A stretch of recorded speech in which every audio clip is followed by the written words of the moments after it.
Olá, meus amigos, muito boa tarde a todos, as minhas saudações. Neste vídeo eu vou tratar da extinção da punibilidade, é o vídeo número 4 sobre esse assunto, em que eu abordo a prescrição, o que eu chamo aqui de parte 1, em que vamos falar de algumas noções básicas sobre a prescrição, sobre também a imprescritibilidade, os prazos prescricionais, a suspensão e a interrupção da prescrição. Antes de prosseguir, eu só recomendo a todos que queiram acompanhar o nosso vídeo que façam esse acompanhamento também através da sinopse, que pode ser acessada através do link que está na parte descritiva do vídeo. A sinopse é um roteiro por escrito, em que a gente procura delinear os principais assuntos que vamos tratar em cada vídeo e também, evidentemente, também no presente vídeo temos a respectiva sinopse aí acessível a todos. Basta clicar e podem também acompanhar através dela. Então, sobre a prescrição, falando inicialmente uma breve noção a respeito do que seja a prescrição, ela se constitui, a prescrição, na perda pelo Estado do direito de aplicar ou de executar a pena em razão do decurso do tempo, em razão de transcorrer um tempo muito elástico, Então, o Estado, com o tempo, com o transcurso do tempo, o Estado perde o direito ou de aplicar ou de executar a pena. E a perda desse direito por parte do Estado nós vamos chamar, então, tecnicamente, de prescrição. A prescrição pode envolver a perda do direito de aplicar a pena, e a esta perda, nós vamos chamar de prescrição da pretensão punitiva, ou extinção da pretensão punitiva, quando o Estado perde o direito de aplicar uma pena. E isso se dá, no caso da prescrição penal, se dá antes de a sentença transitar em julgado para ambas as partes, tanto para a acusação quanto para a defesa. Então, sempre que a prescrição ocorrer antes de ter havido o trânsito em julgado para as duas partes, cumulativamente, acusação e defesa, o que nós temos é a perda, é a extinção da pretensão punitiva, o direito de aplicar a pena. Quando nós temos a extinção dando-se após o trânsito em julgado para ambas as partes, a isso nós damos o nome de extinção da pretensão executória, porque o que o Estado perde, na verdade, é o direito de executar aquela pena que ele aplicou e que transitou em julgado para ambas as partes. E essa distinção entre extinção da pretensão punitiva, que é o que ocorre antes do trânsito em julgado para ambas as partes, e da pretensão executória, que ocorre depois de transitar em julgado para acusação e defesa, ela é uma distinção muito importante. Por quê? Porque quando se trata de extinção da pretensão punitiva, desaparecem todos os efeitos que decorreram ou que deveriam decorrer daquele crime, os efeitos penais e extrapenais daquele crime. Enquanto quando se trata de extinção da pretensão executória, o que nós temos é apenas a extinção do direito de executar a pena. Mas os efeitos demais, os efeitos extrapenais da condenação, continuam plenamente ativos, plenamente vigentes. Como é o caso, por exemplo, da indução daquele condenado em reincidência, né, do aproveitamento possível da decisão condenatória como título executivo lá na área civil, né? Se houver, paralelamente, a perda, por exemplo, de um poder familiar sobre um determinado filho, este direito continua sendo atingido, né?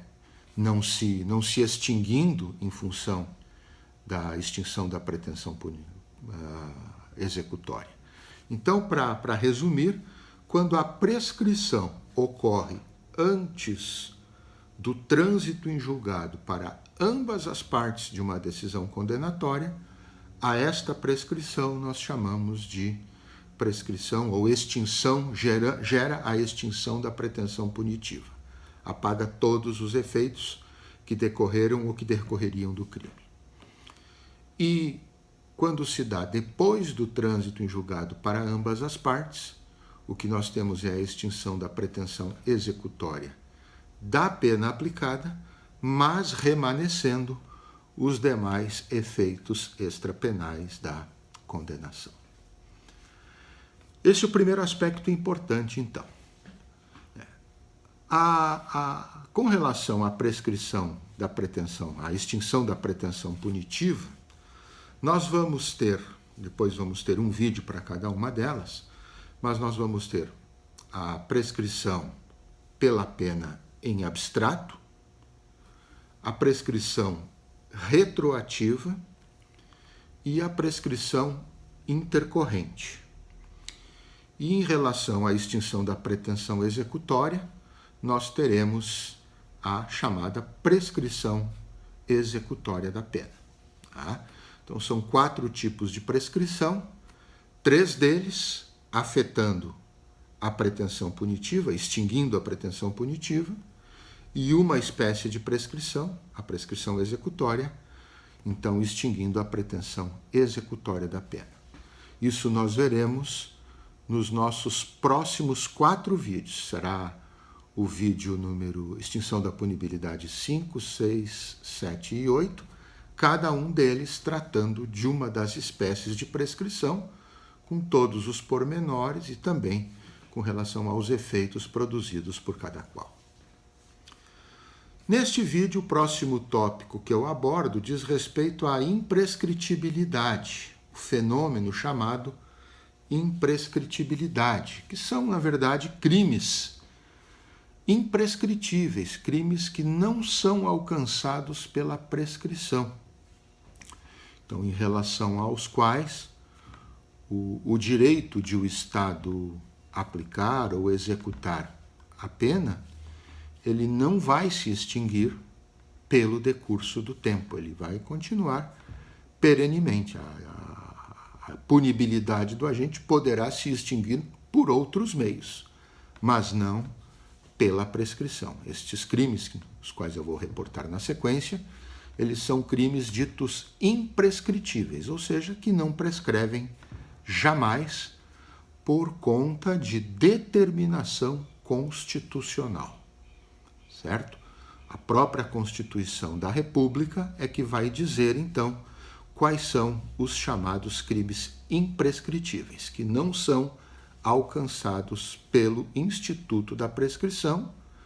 Então, quando houver extinção da punibilidade, terá que ser por outra causa, mas não em razão da ocorrência de prescrição penal. Quais são os crimes imprescritíveis, então? O artigo 5º, inciso 42 da Constituição, ele diz que os crimes de racismo são imprescritíveis.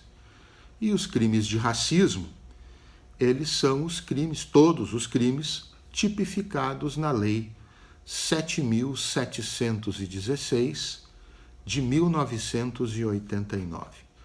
Todos os crimes cujos tipos penais aparecem na Lei 7.716 são crimes de racismo.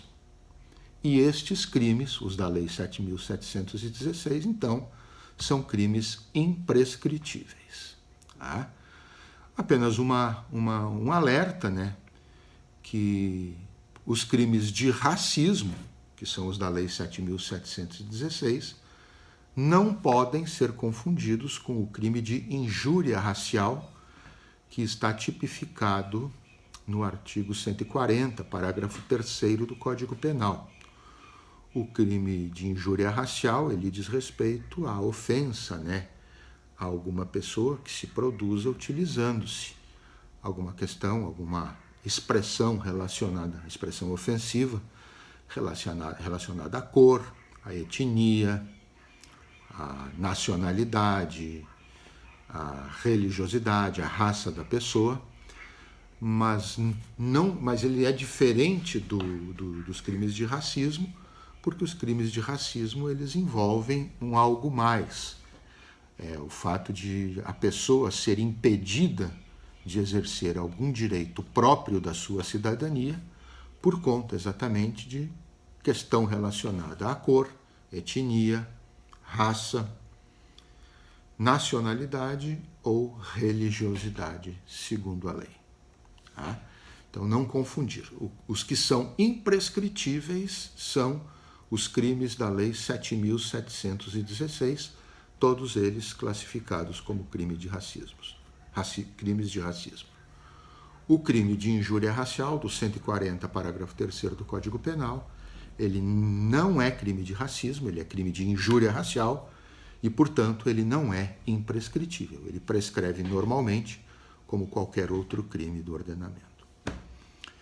Além dos crimes de racismo, então, cuja imprescritibilidade está prevista no inciso 42 do artigo 5º da Constituição, também são imprescritíveis, também é imprescritível, segundo o inciso 44 do mesmo artigo 5º da Constituição, a ação de grupos armados, civis ou militares, ação essa contra a ordem constitucional ou contra o regime democrático. Então, todas as ações de grupos armados, sejam eles civis, sejam eles militares, que atentem contra a ordem constitucional ou o regime democrático, também são crimes imprescritíveis, como eu disse, segundo o inciso 44 do artigo 5º da Constituição. Pensamos nós que a imprescritibilidade por conta desse dispositivo, ela vai dizer respeito ao crime do artigo 20 da Lei 7.170, de 1983, conhecida por todos como Lei de Segurança Nacional. É exatamente o artigo 20 da Lei de Segurança Nacional, da Lei 7.170, que nos parece passível de ser atingido exatamente pela imprescritibilidade mencionada no artigo 44 no inciso 44 do artigo 5º da Constituição. E, evidentemente, segundo o próprio dispositivo constitucional fala, desde que aquele atentado, que possa ser tipificado no artigo 20 da Lei 7.170, que esse atentado seja praticado por um grupo armado, quando o grupo for armado. Então, nesta hipótese, seria o crime, a nós parece, atingido pela imprescritibilidade ali mencionada no 44 do artigo 5º. Então, são esses os casos de imprescritibilidade. Se alguém tiver dúvida, basta dar uma olhadinha nos dois incisos do artigo 5º da Constituição, inciso 42 e inciso 44. Racismo e ação de grupos armados contra a ordem constitucional e contra o Estado democrático, contra o regime democrático. Os prazos prescricionais, afinal de contas estamos falando em perda do direito de punir pelo Estado, que envolve, portanto, o decurso do tempo. A prescrição ela envolve o decurso do tempo, sem que o Estado exerça ou o direito de punir ou o direito de executar a pena. Mas quais são os prazos, então, que o Estado tem para exercer esse direito, para exercer o seu ius puniendi, seja no sentido de aplicar a pena, seja depois de aplicada no sentido de executá-la? Qual é o prazo que o Estado tem para isso? Os prazos são variáveis, eles estão previstos entre os incisos 1 e 6 do artigo 109 do Código Penal. Eu gosto sempre de falar de trás para frente, porque daí a gente vai numa ordem crescente destes prazos. Então, o inciso 6 do 109 do Código Penal, ele diz que para penas inferiores a 1 ano, portanto, de 1 dia até 11 meses e 29 dias, a prescrição se dá em 3 anos. É o inciso 6. Pela regra do inciso 5 do 109, se a pena for de 1 ano até 2 anos, prescreve em 4 anos. Se for de 2 anos e 1 dia até 4 anos, prescreve em 8, regra do inciso 4. Se for de 4 anos e 1 dia até 8 anos, prescreverá em 12 anos, regra do inciso 3. Se for de 8 anos e 1 dia até 12 anos, prescrição em 16 anos, regra do inciso 2.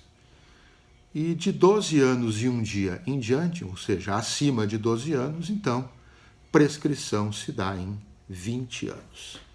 Estes são os prazos estabelecidos para a prescrição, levando em conta a quantidade de pena, e aí nós vamos ver que pena é essa que vai servir de base de cálculo, né?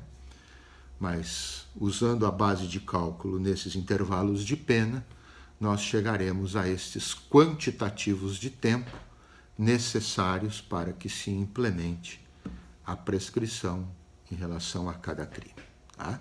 Dúvidas, basta olhar os termos do artigo 109, os incisos do artigo 109 do Código Penal, e, se quiser também, temos aqui na sinopse por escrito, né, acessada através da descrição aí do vídeo, temos aqui uma tabela em que eu coloco todos esses prazos de forma bem correta, bem compreensível por todos. Tá certo? A suspensão da contagem do prazo prescricional, também chamadas causas suspensivas da prescrição. Então, o que primeiramente são causas suspensivas da prescrição? São aquelas causas que, quando ocorrem, elas vão fazer com que o prazo prescricional ele não corra durante um certo tempo e que, uma vez cessada a causa suspensiva, ele volte a correr de forma a completar o tempo que faltava para implementar o prazo prescricional necessário. Então, imaginemos que um prazo prescricional seja de 4 anos, segundo lá o tempo necessário conforme o artigo 109. Imaginemos que tenhamos um prazo prescricional de 4 anos. Desses 4 anos, correram 2 anos e ocorreu uma causa suspensiva do prazo prescricional. Quando cessar essa causa suspensiva, que o prazo voltar a correr, será necessário, então, que corram mais 2 anos para integralizar aquele prazo prescricional necessário para aquele crime, para aquela hipótese, né? Então, na causa suspensiva, quando ela ocorre, nós vamos fazer com que durante o período em que ela persista o prazo não corra, mas uma vez que ela cesse, nós voltamos a correr o prazo e somamos aquele prazo inicial que já havia corrido antes dela, com o que falta correr, o que deverá correr depois dela, para integralizarmos o prazo prescricional necessário próprio da prescrição naquele caso. Quanto às causas suspensivas, nós temos causas genéricas porque estão previstas na parte geral do Código Penal, e causas específicas.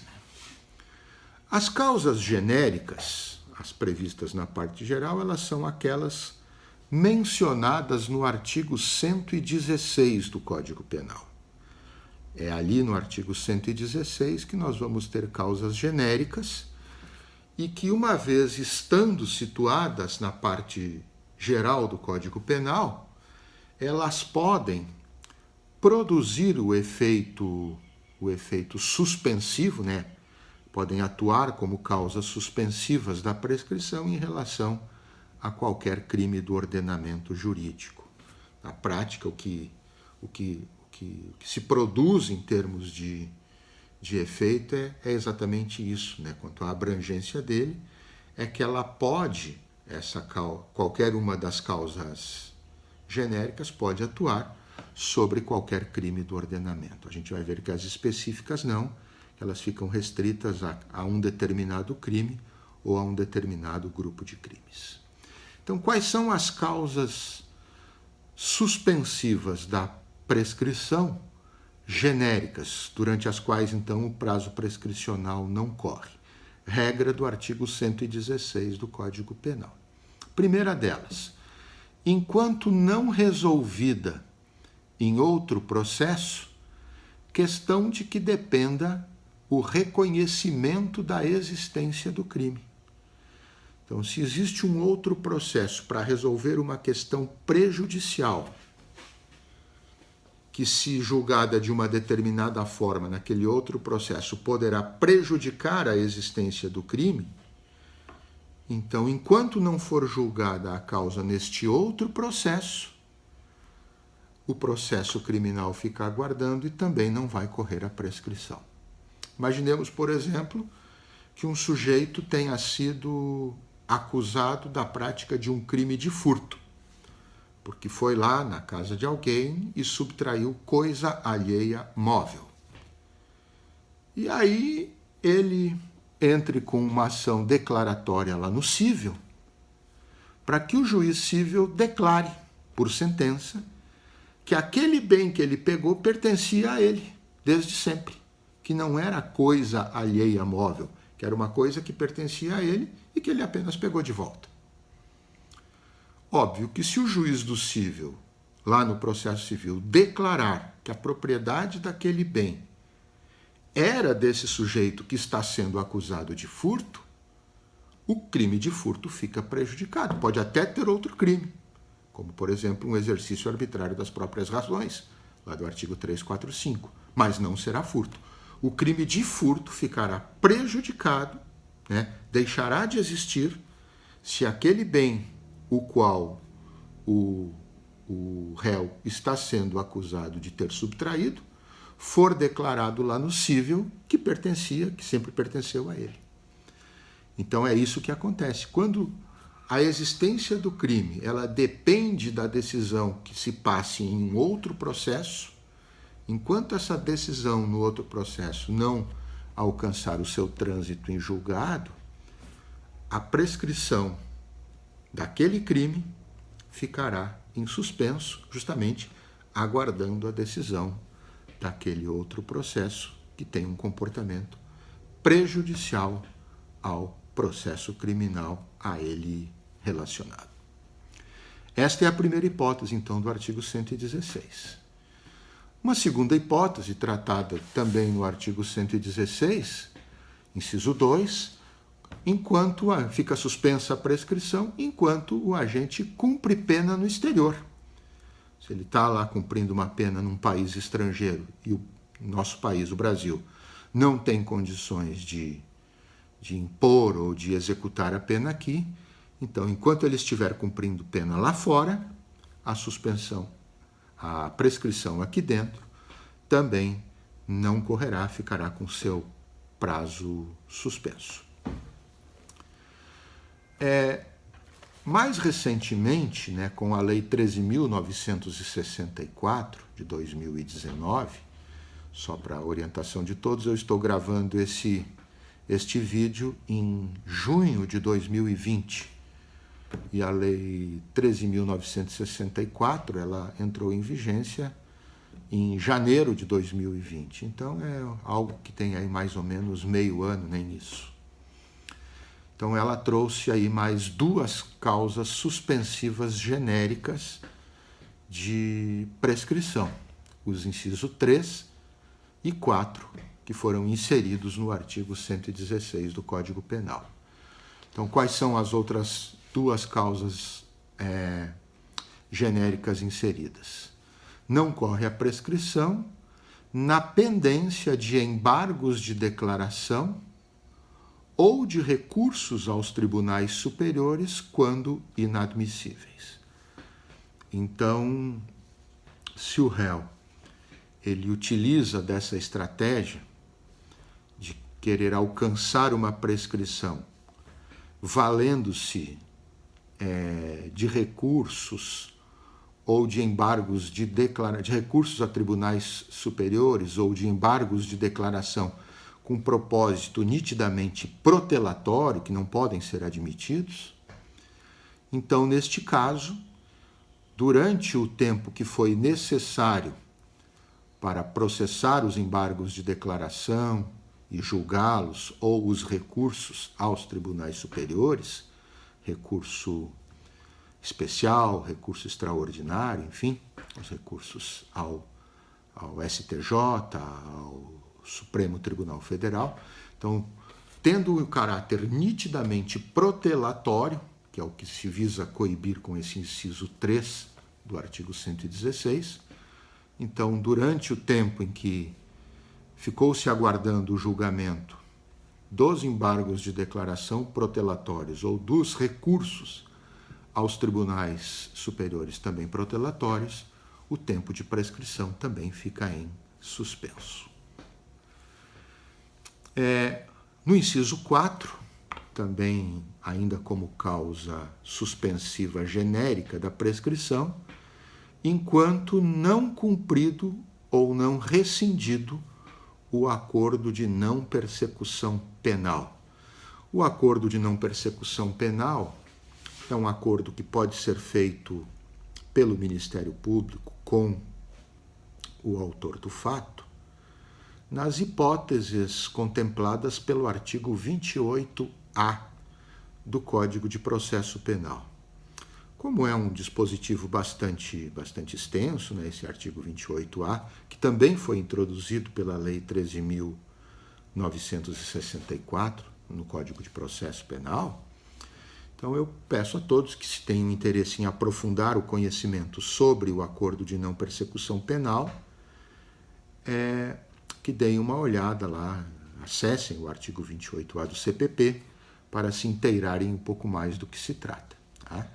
Mas é um acordo, a rigor, um acordo celebrado entre Ministério Público e autor do fato, que vai, então, antecipar, a rigor, uma solução para a questão penal subjacente e evitando que seja deflagrada a ação penal. É uma solução negociada entre Ministério Público e autor do fato. Então, enquanto não cumprido o acordo pelo autor do fato, enquanto não cumprido o acordo que ele celebra com o Ministério Público, ou não rescindido, quer dizer, não julgado insubsistente, então fica também em suspenso o curso do prazo prescricional. Também é uma causa suspensiva, desde a celebração do acordo até o seu efetivo cumprimento, então fica em suspenso o curso do prazo prescricional. Regra do artigo 116, inciso 4, do Código Penal. E ainda no parágrafo único do mesmo artigo 116, nós temos ali uma causa suspensiva que só vai incidir sobre as hipóteses de prescrição executória, né? Nós vamos ter um dos vídeos, acredito eu que seja o vídeo extinção da pena, extinção da punibilidade número 8, em que nós vamos tratar especificamente da extinção da pretensão executória da pena. Mas nos casos de prescrição executória, então, também não corre a prescrição, segundo o parágrafo único do artigo 16, enquanto o acusado estiver preso por outro motivo. Então, se ele estiver preso por um outro motivo e estivermos tratando especificamente de prescrição executória da pena, então isso não vai se aplicar para prescrição pela pena em abstrato, para prescrição retroativa e para prescrição intercorrente, mas vai se aplicar para prescrição executória. Tá? Nós vamos ver ainda nos próximos vídeos exatamente o que é. E então, para prescrição executória, também não corre prescrição, também fica suspensa a prescrição se o acusado, né, no caso, se o condenado, ele estiver preso por qualquer outro motivo. Estas, meus caros, do artigo 116, então, as causas genéricas de suspensão da prescrição. Além das causas genéricas de suspensão do prazo prescricional, da contagem do prazo prescricional, nós também vamos nos deparar com duas hipóteses que eu quero aqui chamar de causas quase genéricas de suspensão da prescrição. E digo quase genéricas por quê?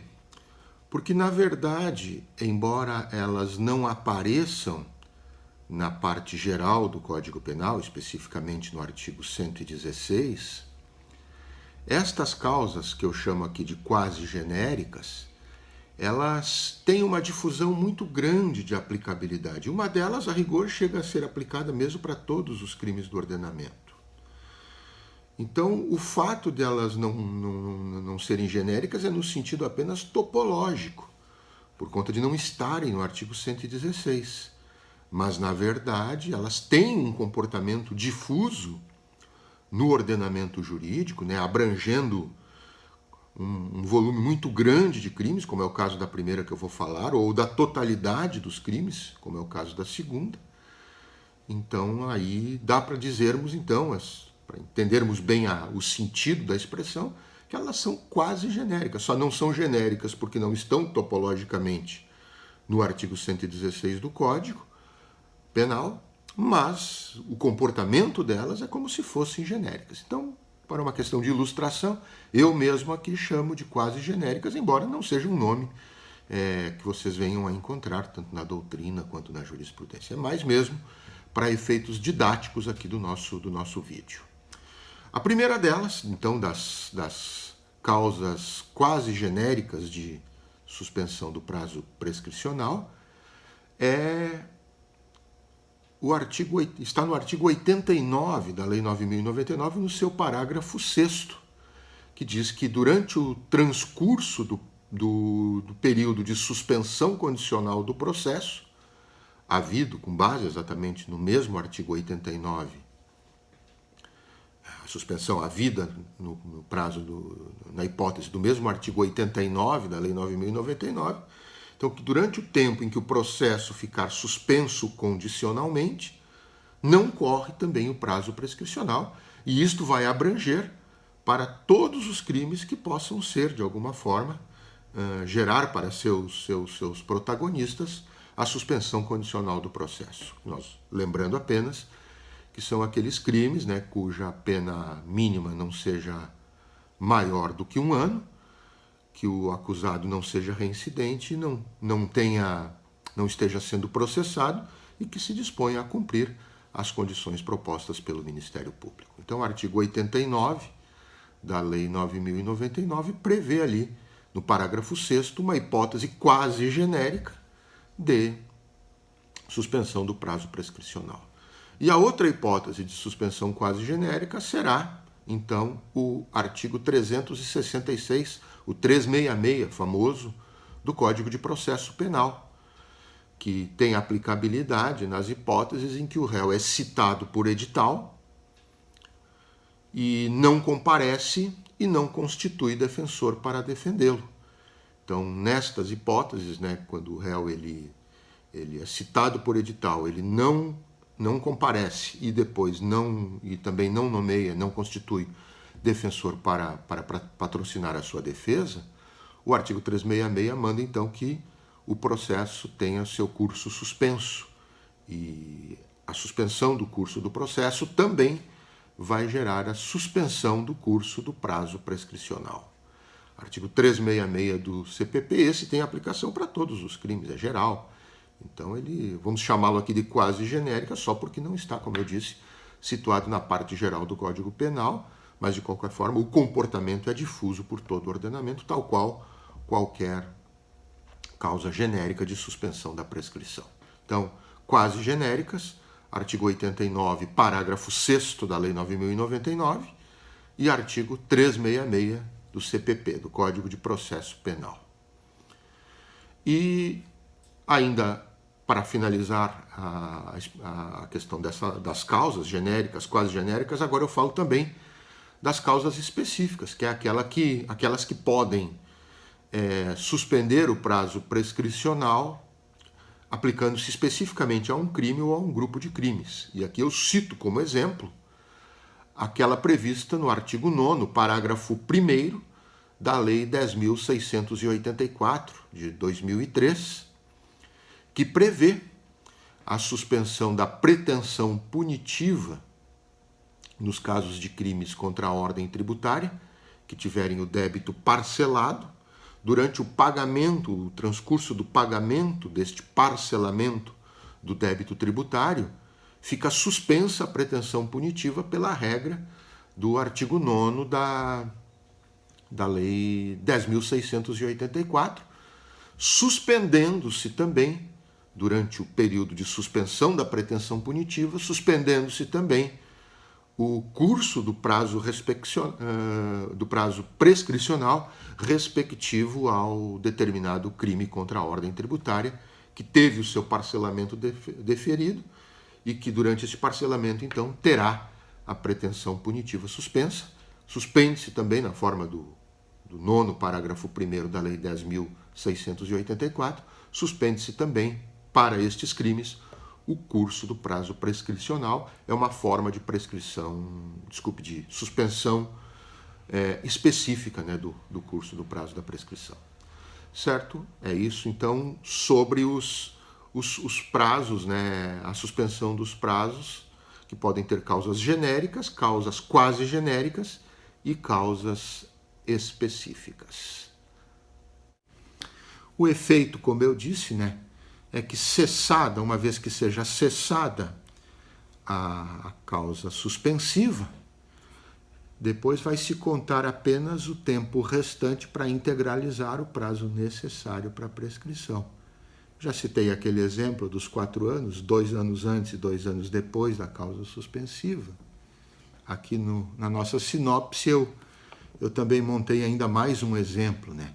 Se o tempo para a prescrição é de 8 anos, antes da causa suspensiva transcorreram 3 anos e daí houve a suspensão pela presença de uma causa suspensiva. Então, 8 anos o prazo prescricional, desses 8 correram 3 e ocorreu uma causa suspensiva com 3 anos do transcurso do prazo.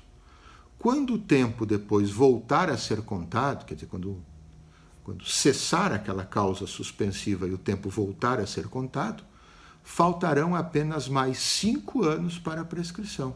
Por quê? Porque aquele tempo anterior à causa suspensiva, aqueles 3 anos que correram antes, aquele tempo ele é computado na contagem geral do prazo prescricional. Tá? Então é assim que funciona a suspensão da prescrição. Computa-se o prazo que correu antes e soma-se daí com o que vem depois de cessada a causa suspensiva, para no somatório dos dois nós termos integralizado o tempo necessário para a prescrição em cada caso. Claro, dentro daqueles prazos estabelecidos pelo artigo 109 do Código Penal. Falo agora, meus amigos, da interrupção da prescrição. Matéria que está, em princípio, no 117, porque é ali que nós temos as causas interruptivas genéricas, mas depois nós vamos ter um caso na nossa legislação em que nós temos uma causa interruptiva específica. Então, quais são as causas interruptivas? São aquelas do 117. Aqui nós temos uma peculiaridade. cada vez que ocorre uma causa interruptiva da prescrição, nós vamos começar a contagem do prazo prescricional do zero. Começa a contar tudo de novo, todo o prazo, integralmente a partir de cada causa interruptiva da prescrição que vá ocorrendo com o transcurso do tempo. Então, toda vez que ocorre uma causa interruptiva daquelas do artigo 117, o prazo prescricional começa a contar novamente do zero e despreza-se aquilo que correu antes dessa causa interruptiva.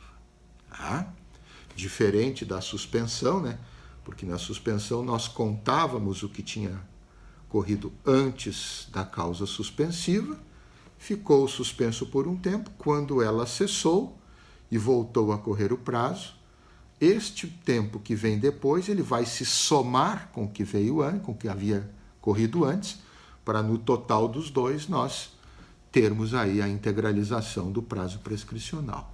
Na causa interruptiva é diferente. Cada vez que ocorre uma causa interruptiva, o prazo prescricional começa a contar do zero, começa a contar integralmente de novo, e o que havia corrido antes, nós simplesmente desprezamos. Quais são as causas interruptivas lá do artigo 117 do Código Penal? A primeira delas, o recebimento da denúncia ou da queixa.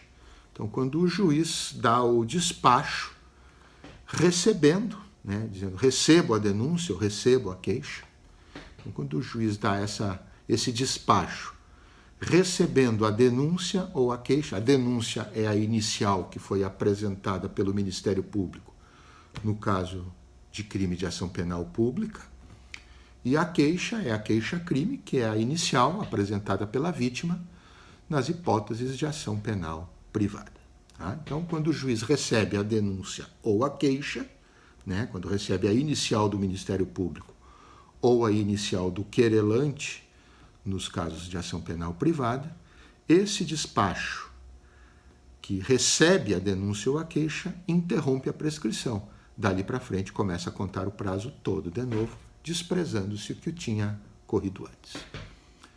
A segunda hipótese, né, o segundo caso, aliás, o segundo e o terceiro, só vão se aplicar a processos de competência do tribunal do júri. Nos processos normais, nós pulamos diretamente da primeira para a quarta causa interruptiva da prescrição. Então, vamos lá. O recebimento da denúncia ou da queixa, que é a primeira, né? A segunda causa interruptiva da prescrição é a pronúncia, ou seja, aquela decisão do juiz singular que manda o réu a julgamento pelo tribunal do júri nos casos de crimes dolosos contra a vida. Nós sabemos que por determinação constitucional e também conforme as regras do Código de Processo Penal, a competência para processar e julgar crimes dolosos contra a vida é do tribunal do júri. Então, quando o juiz diz, não, esse réu aqui, em tese, praticou um crime doloso contra a vida, então eu, juiz singular, não tenho competência, remeto ele para ser julgado pelo tribunal do júri. Essa decisão, com este teor, nós chamamos essa decisão de pronúncia. Então, essa decisão de pronúncia que remete o réu a julgamento pelo tribunal do júri nos casos de crimes dolosos contra a vida, esta decisão também interrompe a prescrição, dali começa a contar de novo. A terceira causa interruptiva é a decisão confirmatória da pronúncia. É a decisão que, em grau de recurso, confirma a decisão que mandou o réu a júri, também aplicável aos casos de crimes dolosos contra a vida. Então, vamos imaginar que o réu ele foi pronunciado, né, ele foi mandado pelo juiz a ser julgado pelo tribunal do júri e não se contentou com essa decisão de pronúncia e interpôs perante o tribunal um recurso que se chama recurso em sentido estrito. E o tribunal, julgando este recurso em sentido estrito, ele vai e confirma a pronúncia. Não, realmente o juiz está certo e, em tese, caracteriza-se como um crime doloso contra a vida, então esse réu precisa ser julgado pelo tribunal do júri, e o tribunal, então, confirma aquela pronúncia que havia sido realizada, né, feita, proclamada pelo juiz de primeiro grau. Então, quando o juiz de primeiro grau ele manda o réu a julgamento pelo júri, pronúncia, interrompe a prescrição. Quando o tribunal julga um eventual recurso em sentido estrito, confirmando a pronúncia, decisão de segundo grau, nós temos aí também uma hipótese de interrupção da prescrição. Então, a decisão confirmatória da pronúncia também interrompe a prescrição. Cumpre salientar aqui, é importante, que quando nós falamos em pronúncia e em decisão confirmatória de pronúncia, é a data da publicação da decisão de pronúncia e a data da publicação do acórdão do tribunal confirmatório da pronúncia, que vão interromper a prescrição. A quarta causa interruptiva prevista no artigo 117 é a publicação da sentença ou acórdão condenatório recorrível. Então, a sentença ou o acórdão condenatório recorrível, a decisão que condena o réu, também é causa interruptiva da prescrição. Não é qualquer sentença, é importante que se diga, ou qualquer acórdão. É apenas a sentença ou acórdão que condena o réu. E isso se aplica a qualquer processo, não mais agora restrita essa interrupção aos processos de júri, qualquer processo criminal. Então, nos processos criminais de competência do júri, a publicação da sentença ou acórdão condenatório recorrível é a quarta causa interruptiva da prescrição. Para os processos em geral, ela é a segunda, porque os processos em geral não têm pronúncia e nem confirmação de pronúncia. Tá? Então, a publicação, né, o dia que é publicada a sentença ou um acórdão do tribunal, sentença é a decisão de primeiro grau, acórdão é a decisão de segundo grau, então, na data da publicação da sentença ou de um acórdão condenatório recorrível, também aí nós teremos a interrupção da prescrição. A quinta, que aparece no artigo 117, é o início ou a continuação do cumprimento da pena. Então, quando o agente começa a cumprir a pena, ou quando ele já cumpriu uma parte da pena e fugiu, ou ele terá, por algum motivo, alguma detração em relação a alguma coisa que ele já tenha cumprido durante a título de prisão cautelar, enfim, com o início, se ele ainda não cumpriu nada, ou com a continuação do cumprimento da pena, se ele já tiver cumprido alguma coisa, teremos também aí uma causa interruptiva da prescrição e começa a correr tudo de novo. E a última causa genérica prevista no artigo 117, que também vai deflagrar uma interrupção e o reinício do zero da contagem do prazo prescricional, a reincidência. Tá?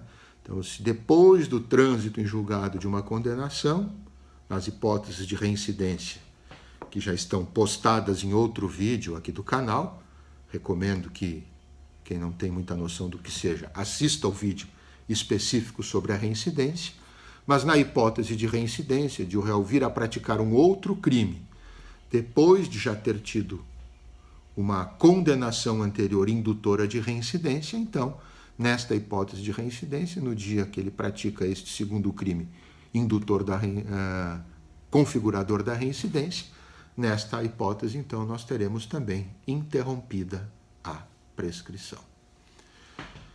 Estas são as causas interruptivas genéricas, né?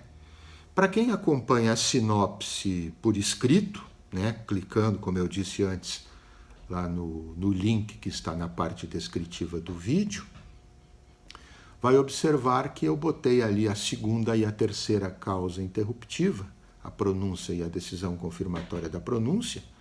Eu botei as duas causas em vermelho e fiz uma anotação logo abaixo, dizendo que aquelas em vermelho, elas somente vão se aplicar em relação a processos de competência do júri. As demais, recebimento da denúncia, publicação da sentença ou acórdão condenatório recorrível, o início ou a continuação do cumprimento da pena e a reincidência, essas se aplicam a qualquer caso, a qualquer crime. Existe na ordem jurídica brasileira um caso de causa interruptiva específica, tá? E ela ocorre no parágrafo único do artigo 182 da Lei 11.101, que é a Lei de Recuperação e Falência, a lei conhecida como Lei Recuperacional e Falimentar. Então, quando se tratar de crime falimentar, um daqueles crimes que são tipificados entre o artigo 168 e 178 da Lei 11.101, então, somente em relação a crimes falimentares, a decretação da falência, ela interrompe a prescrição, então a sentença declaratória que decreta a falência interrompe a prescrição de crime falimentar cujo termo inicial da prescrição tenha ocorrido com o deferimento da recuperação judicial ou a homologação de recuperação extrajudicial. Nós temos também aqui no canal um vídeo que trata especificamente sobre as peculiaridades dos crimes recuperacionais e falimentares, que, como eu disse, são esses crimes tipificados entre o artigo 168 e o artigo 178 da Lei 11.101. E, então, para quem quer um maior detalhamento dos crimes, dos aspectos procedimentais, inclusive menciono neste vídeo essa questão relacionada à causa interruptiva específica da prescrição, basta acessar este vídeo em que eu trato de crimes recuperacionais e falimentares e o respectivo processamento, e aí poderá ter uma noção mais clara. Mas é uma única hipótese que nós temos aí no nosso ordenamento de uma causa interruptiva específica, que vai se aplicar, no caso, a um grupo de crimes, os crimes recuperacionais ou falimentares. Qual é a causa interruptiva específica? A decretação da falência, a sentença que decreta a falência, ela vai interromper, quer dizer, vai fazer com que o prazo comece a contar de novo, prazo prescricional, vai interromper a prescrição de crime falimentar, cujo termo inicial tenha ocorrido, o termo inicial da prescrição, tenha ocorrido com o deferimento da recuperação judicial ou com a homologação de uma recuperação extrajudicial. Tá certo, meus caros? Regra do artigo 182, parágrafo único da Lei 11.101. Como eu disse, ocorrida a causa interruptiva, o prazo prescricional ele começa a contar novamente por inteiro. E isso está expressamente previsto no parágrafo 2º do artigo 117 do Código Penal. O parágrafo 2º diz exatamente isso. Ocorrida a causa interruptiva, o prazo começa a contar todo ele novamente. E aí eu coloco uma questão importante aqui, aliás, um exemplo, primeiro para a gente ilustrar essa questão. Eu coloco aqui na nossa sinopse. Se o tempo de prescrição é de 8 anos, vamos imaginar que eu olhe lá no artigo 109 e observe que se trata de um caso em que a prescrição é de 8 anos. Entre a data do fato e o recebimento da denúncia, que é a primeira causa interruptiva, transcorrem 2 anos. Com a primeira interrupção, que é o recebimento da denúncia, o prazo prescricional dos 8 anos ele começa a contar novamente, desprezando-se os 2 anos anteriores à causa interruptiva. Então, aqueles 8 anos da prescrição, no dia que é recebida a denúncia, ele começa a ser contado inteiramente de novo. Tá? E aqueles 2 anos que transcorreram antes, a gente despreza. Esse é o efeito, e isso está expresso, como eu disse, no parágrafo 2º do artigo 117. No parágrafo 1º do artigo 117, nós temos a chamada comunicabilidade da interrupção. O parágrafo 1º do artigo 117, ele diz exatamente o seguinte: excetuados os casos dos incisos 5 e 6, que são o início ou a continuação do cumprimento da pena e a reincidência, então, excetuados esses 2 casos, excetuados os casos dos incisos 5 e 6 deste artigo, a interrupção da prescrição produz efeitos relativamente a todos os autores do crime. Então, a interrupção da prescrição nas hipóteses dos incisos 1, 2, 3 e 4 do artigo 117, que ocorre em relação a um dos réus, ela vai interromper a prescrição em relação a todos os corréus. As hipóteses dos incisos 5 e 6 do 117, não. Aí a interrupção da prescrição só diz respeito ao réu, que iniciou ou continuou o cumprimento da pena, ou que se houve com reincidência. Mas em relação às outras causas interruptivas do 117, do 1, do 2, do 3 e do 4, dos incisos, né? Elas vão também se estender, vão se comunicar a corréus. Então, interrompeu para um, interrompe a prescrição para todo mundo. E a segunda parte do parágrafo 1º diz assim: nos crimes conexos, que sejam objeto do mesmo processo, estende-se aos demais a interrupção relativa a qualquer deles. Ou seja, a interrupção de um crime, a interrupção da prescrição de um crime, ela também vai gerar, vai se comunicar a todos os crimes que lhes sejam conexos. Todos os crimes que tenham conexão, por exemplo, temos um homicídio e uma ocultação de cadáver. A interrupção da prescrição em relação ao homicídio também vai se comunicar, vai se estender também para o crime de ocultação de cadáver. Tá? É isso que diz o parágrafo 1º do 117. A prescrição, a interrupção da prescrição para um réu se estende para os demais nos 4 primeiros incisos, nas hipóteses dos 4 primeiros incisos do próprio artigo 117.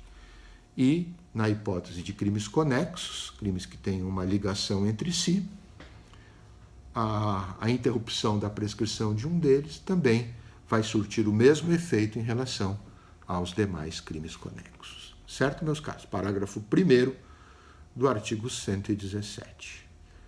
E depois, na nossa sinopse aqui, então eu fiz assim, para facilitar o entendimento da pessoa que nos assiste, que acompanha a nossa sinopse, eu fiz aqui uma pormenorização dos intervalos processuais que vão ocorrer a partir exatamente das causas interruptivas mencionadas no artigo 117. E eu separo nos processos em geral e depois, numa segunda partezinha aqui deste item, nos processos de competência do tribunal do júri. Então vamos lá, nos processos em geral. O primeiro intervalo, né, ele vai do termo inicial, que normalmente é o dia do fato.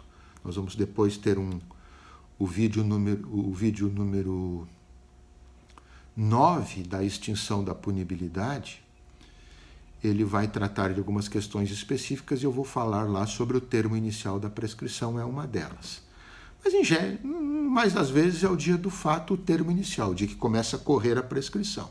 Então, o primeiro intervalo, nos processos em geral, vai do termo inicial, normalmente o dia do fato, até o recebimento da denúncia ou da queixa. O segundo intervalo vai do recebimento da denúncia ou da queixa até a publicação da sentença condenatória recorrível ou do acórdão condenatório recorrível, conforme o caso. O terceiro intervalo ele vai da publicação da sentença condenatória recorrível ou do acórdão condenatório recorrível até o início ou continuação do cumprimento da pena. Veja que em cada intervalo desses, o prazo prescricional tem que ser contado por inteiro para podermos dizer que então houve a prescrição. Por quê? Porque em cada causa interruptiva o prazo se renovou. E eu estou correlacionando esses intervalos com cada causa interruptiva. Então, primeiro intervalo do termo inicial até o recebimento da denúncia ou da queixa. O segundo intervalo do recebimento da denúncia ou da queixa até a publicação da sentença condenatória recorrível ou do acórdão condenatório recorrível. O terceiro intervalo da publicação da sentença ou do acórdão condenatório recorrível até o início ou a continuação do cumprimento da pena. E o quarto intervalo do início ou continuação do cumprimento da pena até a reincidência. Depois da reincidência não tem mais qualquer interrupção. Então nós podemos observar que em relação aos processos em geral nós temos aqui 4 intervalos, né? E ainda depois da reincidência daí não haverá mais intervalo, a não ser que simplesmente de fato a prescrição. Depois, nos processos de competência do tribunal do júri, então nós vamos ter um primeiro intervalo do termo inicial até o recebimento da denúncia ou da queixa, um segundo intervalo do recebimento da denúncia ou da queixa até a decisão de pronúncia, um terceiro intervalo da decisão de pronúncia até a decisão confirmatória da pronúncia, um quarto intervalo da decisão confirmatória da pronúncia até a publicação da sentença ou acórdão condenatório recorrível. No caso, não vai ter acórdão porque a decisão condenatória tem que ser do júri, então é só sentença mesmo. E um quinto intervalo da publicação da sentença condenatória recorrível até o início ou continuação do cumprimento da pena. E um sexto intervalo do início ou continuação do cumprimento da pena até a reincidência. Uma observação, ao término de cada intervalo, com a interrupção da prescrição, o prazo começa a ser contado por inteiro novamente, como eu já disse antes, regra do artigo 117, parágrafo 2º do Código Penal. Certo? Por que eu descrevi esses intervalos aqui? Só para mostrar que em cada um desses intervalos, para eu dizer que houve a prescrição, o prazo tem que ser aquele transcorrido, tem que ser aquele, dentro do intervalo, aquele prazo mencionado no artigo 109, conforme a quantificação da pena, o prazo reportado no artigo 109. Tá? Então, se transcorrer o prazo do artigo 109 dentro de algum dos intervalos, aí sim terá prescrito.